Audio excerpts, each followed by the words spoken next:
دنیا سے رخصت ہو گئی اسے یاد کر، ساری زندگی کی رفیق حیات کس طرح پلہ جھاڑ کے چلی گئی۔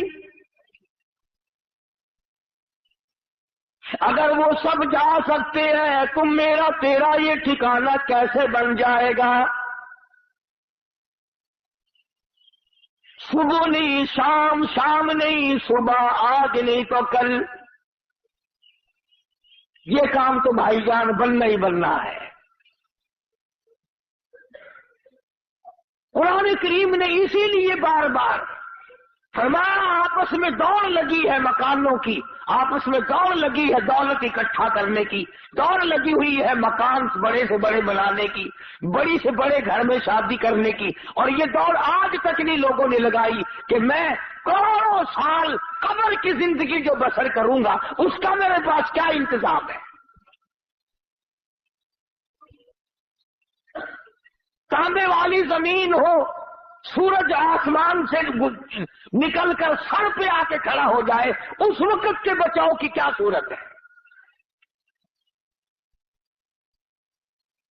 ایک بات یاد دلاؤں جو قرآن کریم آپ کو یاد دلانا چاہتا ہے، یہ جو دل میں ہے نا، اور جی ہم تو حضور کریم صلی اللہ علیہ وسلم کے امتی ہیں، سبحان اللہ سبحان اللہ، اتنے بڑے نبی کے امتیوں کو جہنم میں کون جانے دے گا بھائی؟ میں تجھے بتلاؤں، غلام ہے مدنی کریم صلی اللہ تعالی علیہ وسلم کا، سامان بھی حضور کا، غلام بھی حضور کا، چاچی بھی حضور کی، غلام بھی سرکار مدینہ صلی اللہ علیہ وسلم کا ہے، سامان بھی حضور کریم صلی اللہ علیہ وسلم کا ہے، اونٹنی اور ڈاچی بھی حضور کی ہے۔ سامان درست کر رہا تھا، سامان لاد رہا تھا، سامان ٹھیک کر رہا تھا، دشمن کی طرف سے تیر آیا، اس کے سینے میں لگا، وہ فوراً اسی وقت بیچارہ رخصت ہو گیا۔ صحابہ دوڑے، جنتی جنتی جنتی، غلام ہے کالی کملی والے کا، ہم تو نام کے ہیں نا، وہ اصلی غلام تھا حضور کا، اور سامان بھی حضور کا اٹھا رکھا تھا اس نے، اور حضور ہی کی اونٹنی پہ لاد رہا تھا۔ اندازہ لگا غلام بھی کالی کملی والے کا ہو، سامان بھی حضور کا ہو، لاچی بھی حضور کی ہو۔ صحابہ کہتے ہیں جنتی جنتی جنتی، آپ تشریف لے آئے، فرمایا ہوا بالنار،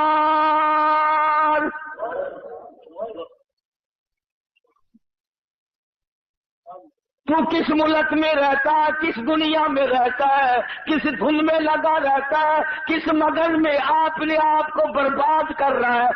کالی کملی والے کا غلام ہے، کالی کملی والے کا سامان ہے، اونٹنی بھی حضور کی ہے جس پہ حضور سواری کرتے ہیں، سامان لاتا ہوا تیر لگا، دنیا سے رخصت ہو گیا۔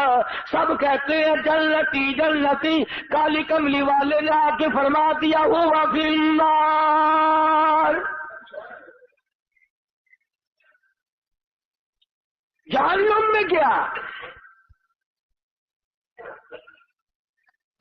سارے صحابہ حیران ہو گئے، کمال ہے، غلام بھی سرکار مدینہ صلی اللہ علیہ وسلم کا ہو، سامان بھی حضور کا ہو، سواری بھی حضور کی ہو، تیر بھی کافر نے مارا ہو، پھر بھی جہنمی۔ مدنی کریم صلی اللہ تعالی علیہ وسلم کے ارشاد کا ترجمہ سن، اور ذرا اپنے گریبان میں جھانکے اپنے آپ سے پوچھی میرا تیرا کیا حال ہے؟ حضور کریم صلی اللہ علیہ وسلم نے فرمایا اس نے مال غنیمت میں سے جو ابھی تقسیم نہیں ہوا ہوگا، اس نے ایک چادر اٹھا لی ہوگی، میں دیکھ رہا ہوں اس وقت آگ کی بل کر سارے بدن پہ لپٹ گئی۔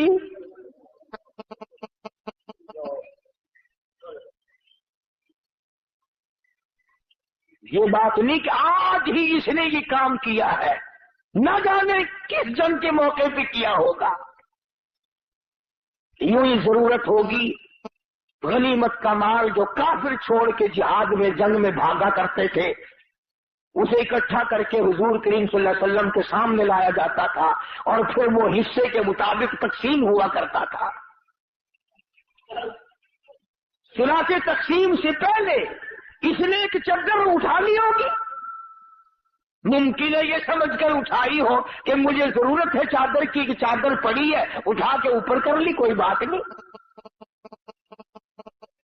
جب آپ نے یہ فرمایا تو حضرت سعد رضی اللہ تعالیٰ عنہ ایک صحابی ہے، یہ جوتے میں لگنے والا تسمہ لے کر آیا اور عرض کرنے لگا میرے آقا میں نے اٹھا کر اپنی جوتی میں ڈال لیا تھا، یہ میں واپس کرنے آیا ہوں۔ فرمایا قیامت میں واپس کرنا، اس وقت میں ہرگز نہیں لوں گا۔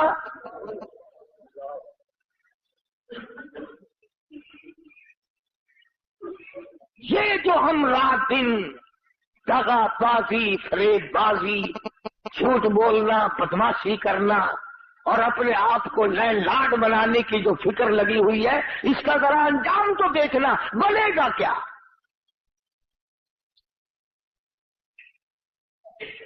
پہرے داری مقدر میں آ جاتی ہے، آگے کچھ نہیں ہوتا۔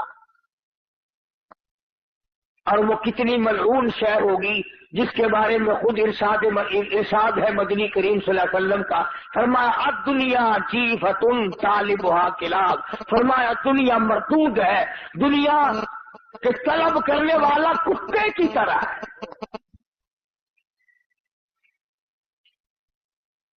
یہ کیوں فرمایا آپ نے کہ کتے کی طرح؟ جانور اور بھی تو تھے،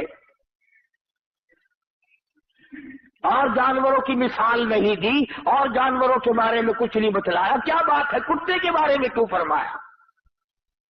علماء کرام نے کتے کی کئی خصلتیں لکھی ہیں۔ پہلی خصلت تو یہ لکھی ہے کہ یہ جو کتا ہے مالک کا بھی وفادار ہے، مکان والے کا وفادار ہے، پالنے والے کا وفادار ہے، جو کھلائے پلائے اس کا وفادار ہے، اپنی برادری کا بڑا غدار ہے۔ کتے کو دیکھ کر کتا بڑا جلدی گھراتا اور بھونکتا ہے۔ وہ ایک بات بھی ہے، لطیفہ بھی ہے، کہتے ہیں کہ ایک دن کتا لاہور میں کتوں نے دیکھا کہ نیا ہے، انہوں نے کہا بھی تو کہاں سے آیا؟ کہ دلی سے۔ کہ کم چلا تھا؟ کہ صبح ہی۔ انہوں نے کہا جھوٹ نہ بول، دن کے دن کیسے آ گیا؟ وہ کہنے لگا میں اپنی مرضی سے تھوڑے ہی آیا ہوں، 10-20 میل تک جہاں سے گزرانا وہ کتے میرے پیچھے لگے، برادری کی مہربانی سے آیا ہوں، میرے پیر ہی نہیں لگنے دیے کسی نے، مجھے تو 20 میل پہنچا کے گئے۔ تو سب سے بڑی جو حضور کریم صلی اللہ علیہ وسلم نے کے فرمان کی اندر حکمت ہے، علماء نے لکھا ہے، وہ یہ ہے کہ کتے کی یہ عادت ہے کہ اپنے کو دیکھ کر کے بھونکے گا اور غیر کو دیکھ کے جھکے گا۔ آج ہماری یہی عادت ہے، کافر کے مقابلے میں لے جاؤ جھک جائے گا، یہودی کے مقابلے میں جھک جائے گا، عیسائی کے مقابلے میں جھک جائے گا، مشرک کے مقابلے میں جھک جائے گا، اپنے مسلمان کے سامنے ہر وقت اکڑا رہے گا۔ گویا وہی کتے والی خصلت آ گئی۔ اور دوسری خصلت علماء کرام نے لکھی ہے کہ کتے کی یہ عادت ہے، اسی لیے تو حضور نے ملعون فرمایا دنیا کو اور طلب کرنے والے کو کتا فرمایا۔ مثلا کسی کی گائے بھینس مر جائے، اب کتے کا اتنا بڑا پیٹ تو نہیں ہوتا کہ وہ ساری کھا جائے مردار، مگر بدبخت کی یہ عادت ہوتی ہے پیٹ بھر کے بھی وہی بیٹھا رہے گا ساری رات، کوئی اور نہ آ کے کھا جائے، کوئی اور نہ آ کے کھا جائے، پہرا دیتا ہے مردار کا۔ اس لیے ارشاد فرمایا محمد عربی صلی اللہ علیہ وسلم نے کہ جس آدمی نے دنیا کو طلب کرنا شروع کر دیا، کتے والی خصلتیں ساری اس میں آ جائے گی۔ چنانچہ آج بڑے بڑے سرمایہ داروں کو دیکھو، جس کاروبار کا ان کو پتہ چلے گا نا اس میں اچھا پروفٹ ہے، اس میں اچھی کمائی ہے، اسی کے متعلق ساری رات سوچیں گے اور صبح جا کر کے دوڑ لگائیں گے. قناعت نہیں رہتی، صبر نہیں رہتا، ضبط نہیں رہتا. میرے علم میں ہے ایسے ایسے لوگ کہ ایک لڑکا ہے اور دکانوں کی فکر پڑی ہوئی ہے 8 کی، اور یہ بھی معلوم ہے کہ جھگڑے کا زمانہ ہے، اور یہ بھی پتا کہ ملازم کما کے نہیں دیتے اس زمانے میں، پھر بھی نیت نہیں بھرتی، پیٹ نہیں بھرتا، تسلی نہیں ہوتی، اطمینان نہیں ہوتا، سکون نہیں ہوتا، طبیعت میں یہ بات آنے کے لیے تیار نہیں کہ بس بہت ہے، اللہ اسی پر گزارا کر دے گا. تو دوسری خصلت کتے کی یہ فرمائی کہ وہ ساری رات بیٹھ کے پہرا دیتا ہے. اور تیسری خصلت کتے کے علماء کرام نے یہ لکھی کہ کتے کو پتا ہے کہ یہ مردار جو ہے میرے سے تو مہینہ بھی ختم نہیں ہوگا. اتنا بڑا مردار ہے، اتنی بڑی بھینس ہے، اتنی بڑی گائے ہے مردار کہ میرے سے مہینے میں ختم نہیں ہوگا. مگر پھر بھی جو بھی کتا ادھر کو آئے گا بھاگ کے آ کر اس کو وہاں سے بھگانے کی کوشش کرے گا تاکہ میں اکیلا کھاؤں، دوسرا نہ کھاوے. چنانچہ آج دنیا دار میں یہی خصلت ہوتی ہے کہ وہ یہ چاہتا ہے پوری دنیا مر جائے، میں اکیلا زندہ رہوں، پوری دنیا بھوکی مرے، میں پیٹ بھر کے کھاؤں، پوری دنیا ننگی پھرے، میں کپڑوں میں رہوں، غرض ہے کہ ساری دنیا میرے سامنے ذلیل ہو.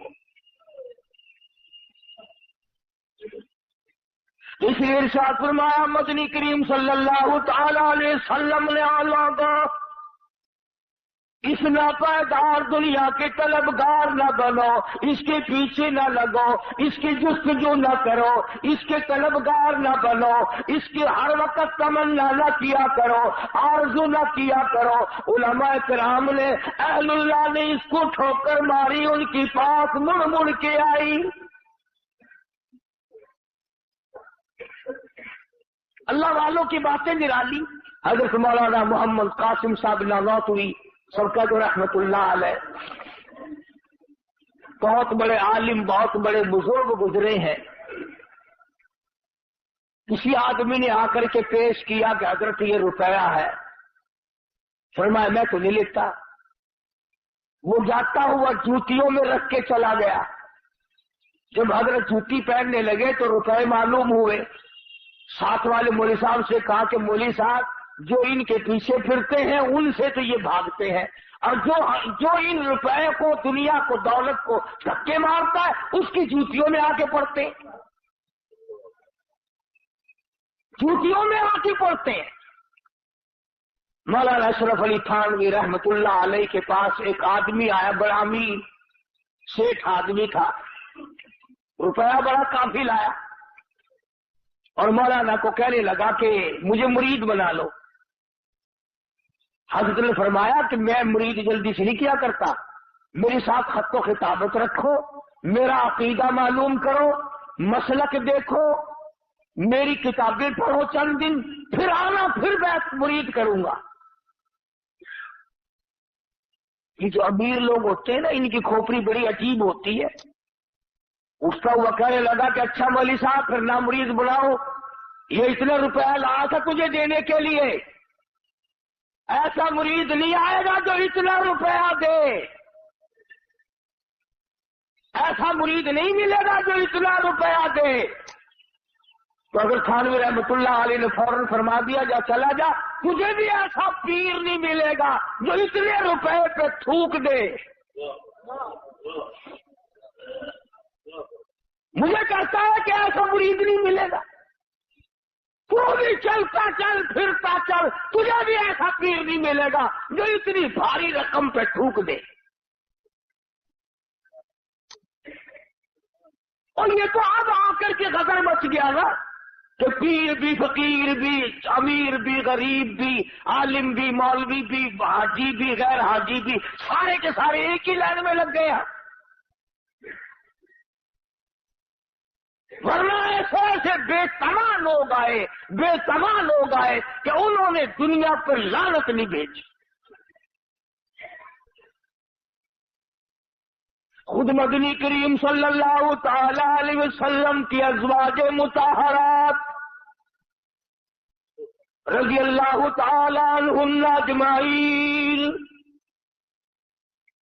مدینہ منورہ حضور کی حیات میں حضرت حفصہ، حضرت عائشہ صدیقہ، حضرت ام حبیبہ، حضرت زینب، حضرت سودا رضی اللہ تعالی عنہن اجمعین، یہ جو ہماری مائیں تھی مومنوں کی، مسلمانوں کی، حضور کی گھر والی، سب نے مشورہ کیا،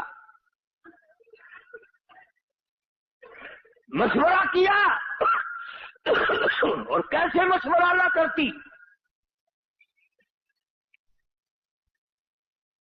حضرت عائشہ رضی اللہ تعالیٰ عنہ فرماتی ہیں کہ مجھے کئی مرتبہ کئی مہینے تک ایک پانی کا پیالہ اور ایک کھجور کا دانہ ملا کرتا تھا خوراک کے طور پر، ایک کھجور کا دانہ۔ خوراک دیکھو پیغمبر کی گھر والیوں کی، اتنا ہی اللہ نے دیا ہے، ایک کھجور کا دانہ، ایک پانی کا پیالہ، پانی بھی رج کے نہیں۔ یہ سب نے یہ مشورہ کیا کہ اب تو فتوحات اچھی بڑھ گئی ہیں، مدینے کے لوگ اچھے خاصے اب کھاتے پیتے ہیں، ہم تنگی کب تک گزاریں گے؟ اندازہ لگا ہماری ماں نے کہ کھجور پہ 24 گھنٹے گزار دیے، اور یہاں گھڑی گھڑی فروٹ کھانا، اور یہ وہ کھا کے بھی اپنے آپ کو یوں نہیں کہتے کہ ہم نے کھایا ہے۔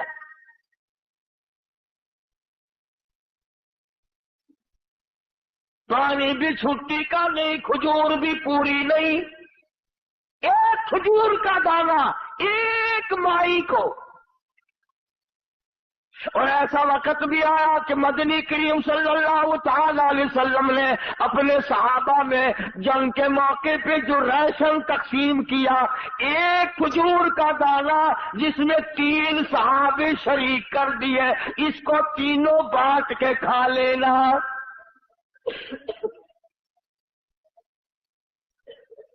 ایک کھجور کا دانہ، آخر وہ کھجوریں کوئی منوں کی تو تھی نہیں، اس کو تم کہو گے پہلے زمانے میں شاید کھجور بھی کتنی بڑی ہوگی۔ ہو جنگ کا موقع، لڑائی، کفر کا مقابلہ، اور راشن کو دیکھ محمد کے غلاموں کا، ایک کھجور کا دانہ 3 آدمی، اور انہوں نے کبھی یہ اعتراض نہیں کیا کہ یار لڑنے کے لیے تو ہمیں لے آتے ہیں، کچھ کھانے کو بھی تو دے بھائی۔ بلکہ علماء کرام نے لکھا کہ 3 آدمی جو کھجور میں شامل ہوتے تھے، آخری آدمی کے پاس ذرا سا گدا